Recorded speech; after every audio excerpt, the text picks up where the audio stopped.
नमस्कार मंडळी, तू ही रे माझा मित्र या मालिकेच्या पुढील भागात आपण असं पाहणार आहोत की ईश्वरी ही पूजेसाठी अर्णवच्या घरी निघालेली असते।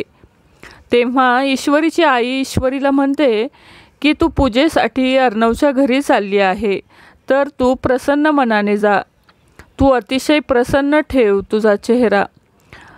एकीकडे आपण पाहतो की अर्णवला इम्प्रेस करण्यासाठी वल्लरीने आणि लावण्याने एक प्लॅन तयार केला होता। लावण्याने अर्णवच्या आईसारखी साडी नेसलेली असते।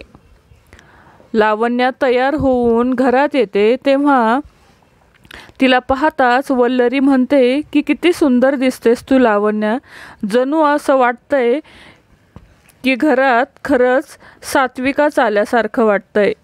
वल्लरी पुढे बोलते की तू जर केसांचा आंबाडा घातला असतास ना तर तू एकदम सात्विकासारखीच दिसली असती।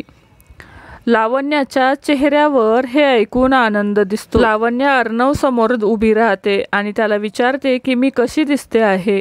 त्यावर अर्णव खूप ओरडतो, तू हे जे काय करते आहेस त्याचा मला काहीही फरक पडत नाही आणि त्यामुळे मी अजिबात इम्प्रेस होणार नाहीये।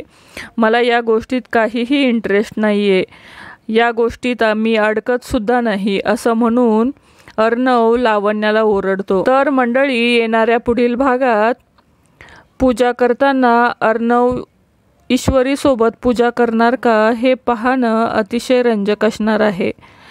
तर तू ही रे माझा मित्र या मालिकेचे नवनवीन एपिसोड पाहण्यासाठी आपल्या चॅनलला नक्की सबस्क्राईब करा। धन्यवाद।